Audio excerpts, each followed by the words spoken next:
Ukraine joining NATO illogical after fighting its arch-enemy, ambassador. Ukraine will join NATO regardless of continued Russian opposition, the country's top representative in the United Kingdom has predicted, as Kyiv formulates its demands to end Moscow's 10-month-old invasion. Ambassador Vadym Prystaiko, who has previously served as Ukraine's foreign minister, ambassador to Canada, and representative at NATO in Brussels, told Newsweek in an interview at Kyiv's embassy in London that NATO's deep support for and growing collaboration with Ukraine means it is logical that his nation would join the transatlantic alliance. It is silly to pretend otherwise. Our conversation with the rest of the world, at least the Western world, should be very easy. Ukraine wins, becomes a member of the European Union and NATO. And that's it, Prystaiko said. It's not just that we deserve it because so many of us have been killed and our country destroyed. No, it's because it is quite reasonable to include a 40 million plus nation, the last one before reaching Russia. NATO is just logical, the ambassador continued. Ukraine will be full of NATO weaponry, and the people will be prepared. So what is the difference? Just place a seat at the table. We've been exposed to more and more NATO culture altogether, he said. So we're becoming interoperable because we're doing it on the ground. And that's why I'm sure that whether the political decision is here or not now, we will be a part of NATO. People just have to get used to that. Ukraine has long sought NATO membership, having been denied a membership action plan, a key step on the way to accession, at the Alliance Summit in Bucharest in 2008. The alliance did, however, agree in 2008 that Ukraine would one day become a member, a commitment reaffirmed in November. The ambition is enshrined in Ukraine's constitution alongside its European Union membership goal, and Russia's full-scale invasion since February has pushed support for joining NATO to historic highs among Ukrainian voters. President Volodymyr Zelensky submitted an official bid for membership in September, after Russia claimed to have annexed 4 partially occupied Ukrainian regions. De facto, we have already made our way to NATO, Zelensky said. De facto, we have already proven compatibility with alliance standards. Today, Ukraine is applying to make it de jure. Ukraine's NATO trajectory is symptomatic of the country's broader drift away from Moscow's orbit, and a potent bugbear for the Kremlin, which considers it further evidence that the transatlantic alliance is seeking to surround and smother Russia. Blocking Ukraine from NATO membership has been a key goal of decades of Russian meddling, and a key justification for the February invasion. The Kremlin has tried to frame its invasion as a war against all of NATO, and a preemptive strike to prevent future aggression by the Western alliance. Russia will almost certainly fiercely oppose any hint of Ukraine's NATO ambitions in any future peace deal. Kyiv is demanding concrete security guarantees as a key part of any settlement, and Ukrainian leaders say there exists nothing comparable to NATO's collective defense umbrella. President Vladimir Putin's costly gambit has backfired, according to Prystaiko.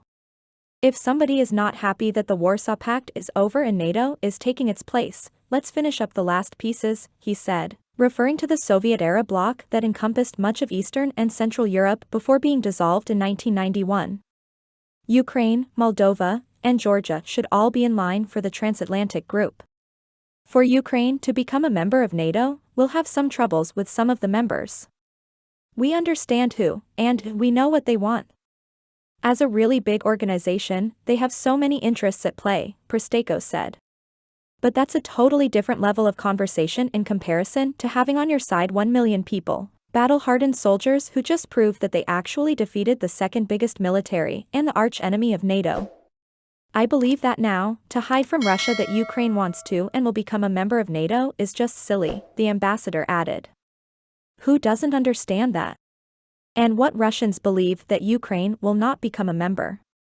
Prystaiko said, on the level of soldiers, generals, and colonels, they know.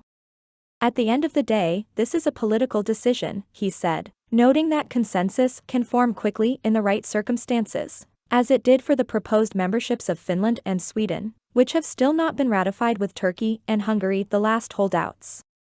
An irreversible shift. NATO leaders have refused Moscow's demands to exclude Ukraine from future membership, defending the alliance's open-door policy as sacrosanct and agreeing that Kyiv will one day be admitted. Alliance and American officials have, however, been clear there is no short-term prospect of accession. The same is true for EU membership, though Kyiv has been granted candidate status, an important step on the way to final accession. Prystaiko urged a more direct approach from Ukraine's foreign partners. People are coming up with all these creative political speeches. I believe the speeches should be very simple, he said. The leaders of NATO and the US should say, "You're fighting, you are courageously doing that, you will lose many of yours. But hey, the EU and NATO are waiting for you. Just finish up with this work. Do whatever is needed." He continued, "I can totally see why people are saying we just have to work on forming this consensus. It's obvious that Ukraine will be a member of the EU, it's just a big economy, and they'll come to rebuild. Why would they waste their money on a non-member? Our political system is not perfect, but iteration after iteration it will get closer and closer to what has already been done in new EU member states." Ukraine's westward shift is irreversible, Prystaiko said, noting that Kyiv is exploring the possibility of changing its railway gauges to the EU standard, and moving away from the Russian imperial-era gauge it shares with its former Soviet counterparts. It may seem niche, but such proposals have significant economic, political, and social implications. Ukrainians are talking now about changing the gauge of the railroad system, Prystaiko said.